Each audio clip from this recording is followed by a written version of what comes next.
Salut, alors pas de vidéo depuis un petit moment parce que je suis très occupé par beaucoup d'autres choses que le bricolage, mais ce soir j'ai un peu de temps pour avancer sur le ZXR 400. Donc tu vois, je viens de tracer l'outil qui devrait me servir au démontage de mes soupapes sur ce tube en aluminium. Donc le trait au marqueur épais en haut pour découper le morceau de tube et la lumière qui sera ouverte au niveau de la grosse tache de marqueur là qui est dessinée. Et donc ça devrait me permettre de comprimer mes soupapes et d'avoir accès aux coupelles de maintien, aux demi-lunes de maintien des coupelles justement. Et donc là c'est tracé et on va aller voir pour découper et essayer de démonter une première soupape ce soir, voir comment ça fonctionne.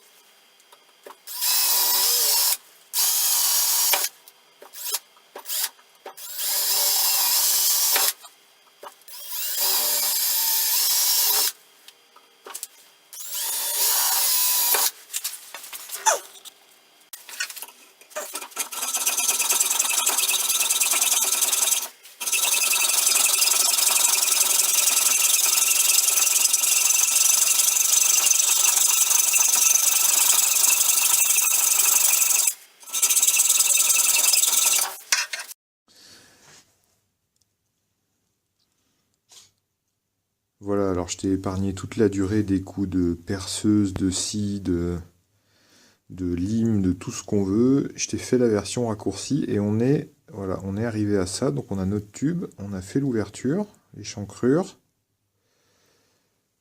Euh, et voilà. Et donc c'est pas forcément tout beau, tout propre, mais on s'en fout. Le but, c'est que ça marche. Et logiquement, on est censé pouvoir arriver à ça. Voilà. Donc là, j'avais avant mon fameux outil qui était beaucoup trop gros, issu de la bagnole. Et maintenant, je suis censé pouvoir donc venir presser sur mon ressort avec ça et puis pouvoir passer les pinces éléments pour retirer les demi-coupelles. Alors, l'outil il est très simple. Tu passes un serre-joint sous la culasse, sous le bas de la soupape avec une petite protection au niveau de la tête du serre-joint. Et ensuite, ton outil, voilà à quoi il te sert. Donc là, je l'ai mis en position, il est légèrement serré pour avoir un début de compression. Donc dans l'ordre, si tu fais comme moi et que tu as oublié d'enlever en fait la petite pastille, hop, donc tu attrapes ta pastille, voilà. Donc ça c'est fait, on va l'enlever et on va la mettre là.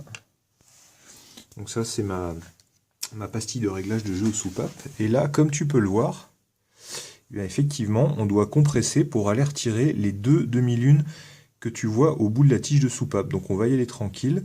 Je ne vais pas pouvoir tout faire en même temps. Donc on va venir compresser avec cet outil-là pour faire sortir les deux demi-lunes.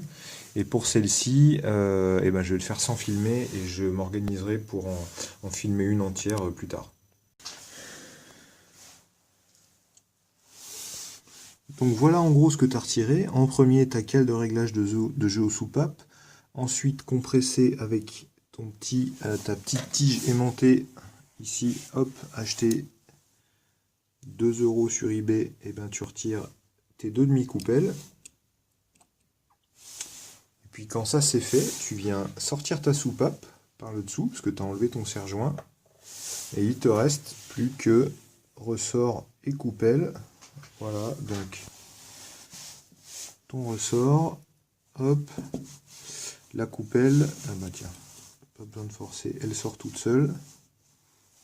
Donc là, ce qui est intéressant, par exemple, pour un premier démontage comme ça, là je fais la première soupape, gardez absolument le sens du ressort. On ne sait jamais, je regarderai plus tard, il y a peut-être un sens ou pas, mais en tout cas, il faut pouvoir être sûr de retrouver ces petits et de remonter ça dans le bon sens. Et voilà ce qui reste. L'embase avec la coupelle métallique, puisque le ressort n'appuie pas sur l'aluminium directement, et le joint de queue de soupape qui va être remplacé par un œuf, et qui a l'air en bon état, mais bon, On sait jamais, on verra la tête que ça a.